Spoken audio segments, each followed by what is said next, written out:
Hello, I'm Mr. Day, and today we're going to talk about graphing two variable linear inequalities. Up to this point, you've probably graphed just one variable on a straight line, but once you start using two variables, you get into a coordinate plane. Alright, the first thing you need to know about graphing linear inequalities, as opposed to just graphing linear equations, is this right here.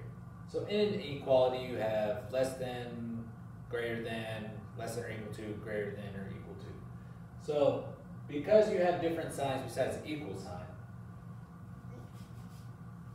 actually wrote it wrong up there. This is dotted and that's solid. Alright, so when you graph the line, if in your linear inequality you just have less than or greater than, you'll use a dotted line instead of that straight line that's used with linear inequations. When you have the equal, you'll have a solid line. And what this means is, when you have the dotted line, that means it goes all the way up to that number, but it can't equal that number. So if I had y is greater than 4, all right? It would be the dotted line because it shows that 4 is not actually, it can't be y, is what it's showing you. But if I had y is greater than or equal to 4, my answer could be 4. So it makes a solid line, which means it's every point on that line is included. No points on this line are included.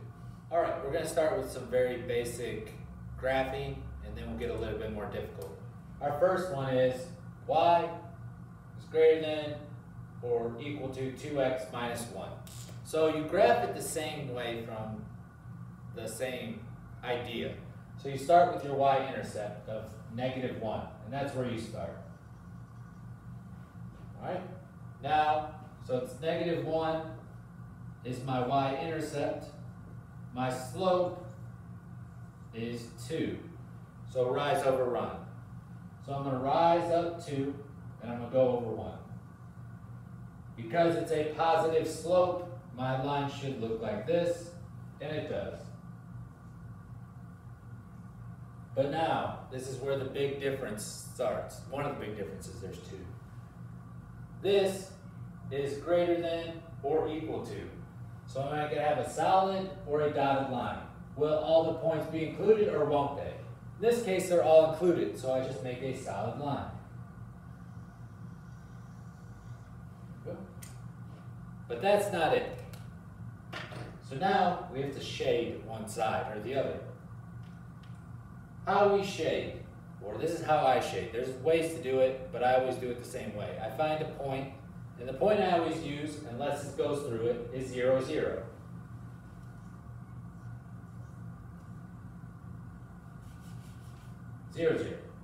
So that point right there. So I take 0, 0, and I plug it in to my original equation. So 0, because that's my x point, that's my y point. 0 is greater than or equal to 2 times 0 minus 1. All right?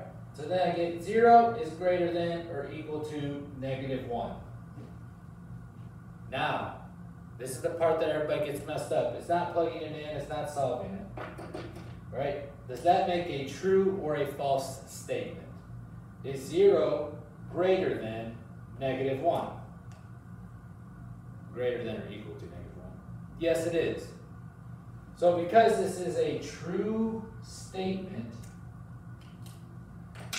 when you get a true statement, what that means is that point is included in the answer. So just like when you did a regular number line, a straight one with just one equation, and you did inequalities on that, you shaded inside. You have to shade inside here. But now we know which side to shade. Because this is true, 0, 0 is right here. So I have to shade the side with 0, 0. So now, that means any point on this line or to this side will be an answer for this linear inequality. Now I'm going to prove it to you just to make sure. So I haven't done this yet, so I'm just going to take a point. 1, 2. So let's take the point 1, 2. If I plug it into this now, it's going to come out as a correct statement. So that's my x, that's my y. So 2 is greater than or equal to 2 times 1 minus 1. So that gives me 2 is greater than or equal to 2 minus 1. Is 2 greater than or equal to 1? Yes, it is. So that point would be good. Any point you pick on this side is an answer, right? You can pick any point to do this part right here to figure out if it's a true statement. I just use 0, 0 because it gets rid of the x point, and it makes stuff a lot easier when you have a fraction as your slope. All right, let's pick one more just to prove it one more time, and we'll use a negative one. Well, that was the wrong point. Well, 1, 2 is still a point. 1, 2. I'll use a negative one. Let's say negative 3 and negative 2. All right? I plug that in. That's my x point. That's my y point. Negative 2 is greater than or equal to 2 times negative 3 minus 1. So negative 2 is greater than or equal to negative 6 minus 1. Negative 2 is greater than or equal to negative 7. All right.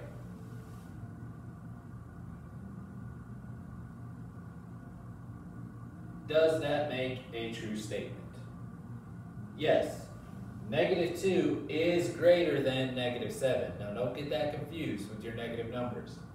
Negative 2, would you rather have negative $7 in your bank account or negative 2? Negative 2, because it's closer to breaking even. So this does make it true. So that is how you do just a single linear inequality. And I'm going to do a bunch more examples for you in this video. All right, example number 2. Y is less than 1/2 x plus 3. So what is my y-intercept? It's 0, 3. What is my slope? 1/2. And it's positive. So I'm going to have a positive line. Positive line, but is it going to be dotted or is it going to be solid? Because it's just a less than, it's going to be a dotted line. So this is how it should look, or relatively close. So I take my y-intercept and apply. Then I do my slope, rise over run, rise up 1 over 2. So it's going the right direction. Now I just need to make sure it's dotted.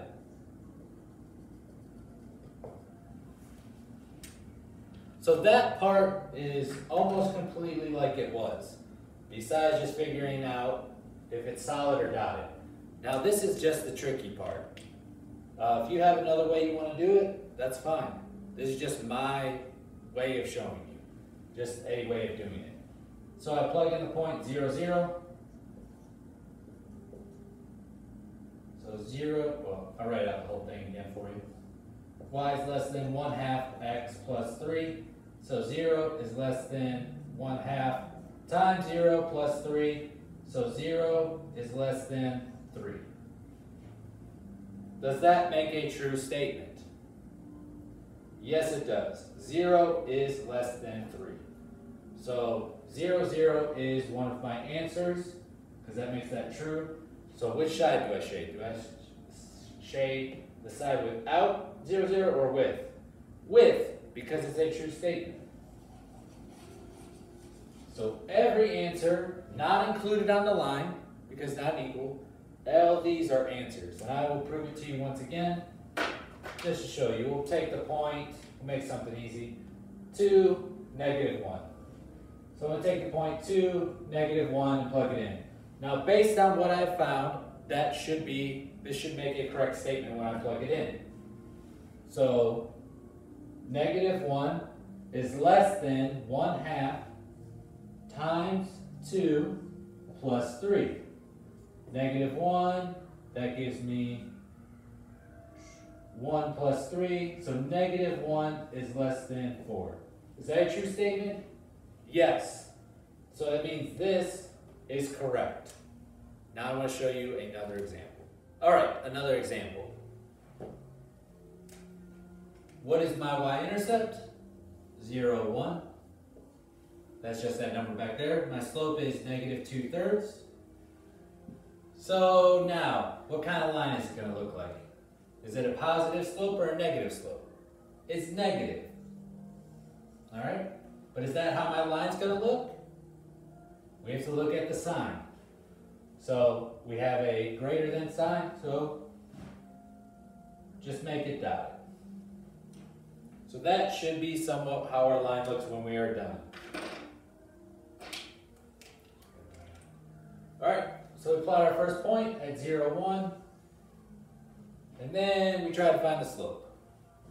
So rise up to, now I need to go to the direction to make it negative. All right, so I'm going to go up to over 3, and I know it's dotted, so there we go.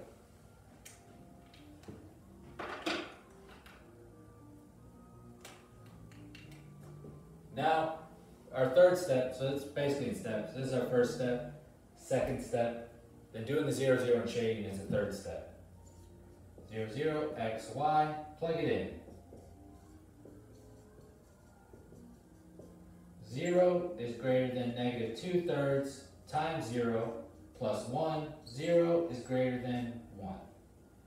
Is that a true statement? Is 0 greater than 1? No. This makes a false statement. So, if 0, 0 is on this side, and it's a false statement, do we include that 0, 0 in our answer? No. So we shade the opposite side. Now don't get confused that what happens every year is people start thinking, oh, true, false.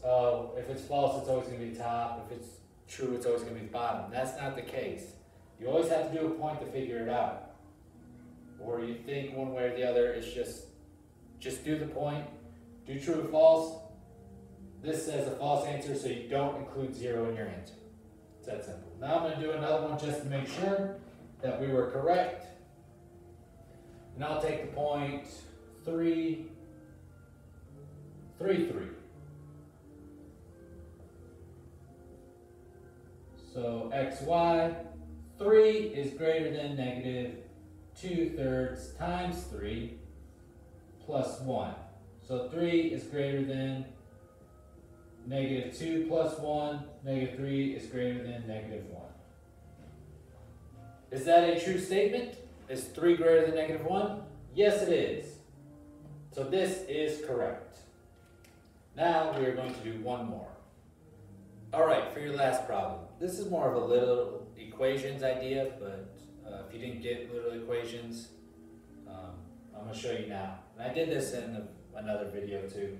But this is standard form. We need, whenever you graph, it has to be in slope-intercept form, which is y equals mx plus b. This is an inequality, so you're not going to have the equals, but it has to be in that form. This is not in that form, so we have to switch it first.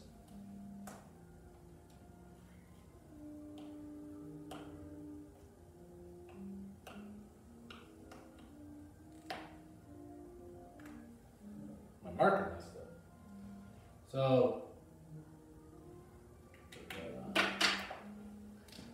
So what we have to do here is we are solving for the y. All right, we need to solve for that, or get everything away from it.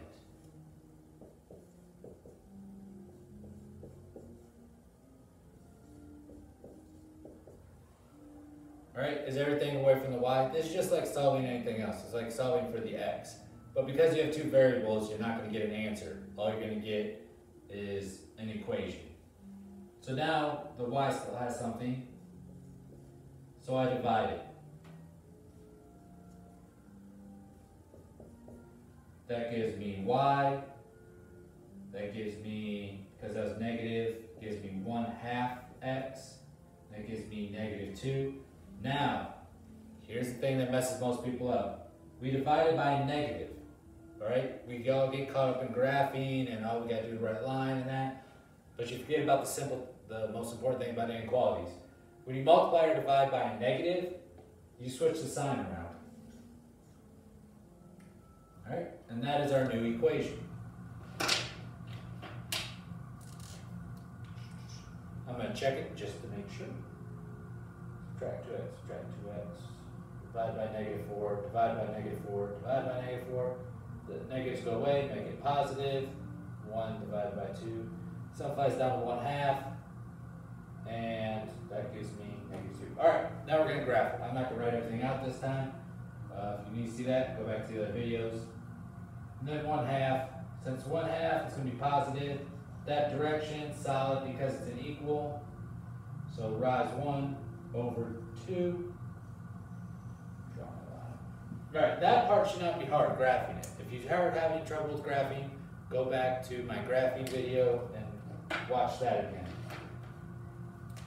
Alright, now for the 0, 0. We plug 0, 0 into this. So 0 is greater than or equal to 1/2 times 0 minus 2. 0 is greater than or equal to -2. No, 0 is less than or equal to -2. Is that a true statement? Is 0 less than -2 or equal to it? No, it is not. So our answer, that makes it a false statement. So we do not want the 0, 0 in our shaded area. So I'm going to shade the side without the 0, 0. Now, it's always good to check it, just to make sure. So I'll take a point in my shaded area. I'll take 4, -5. All right? 4, -5, and I plug it in. I'll plug it into this one. Doesn't really matter which one you plug it into.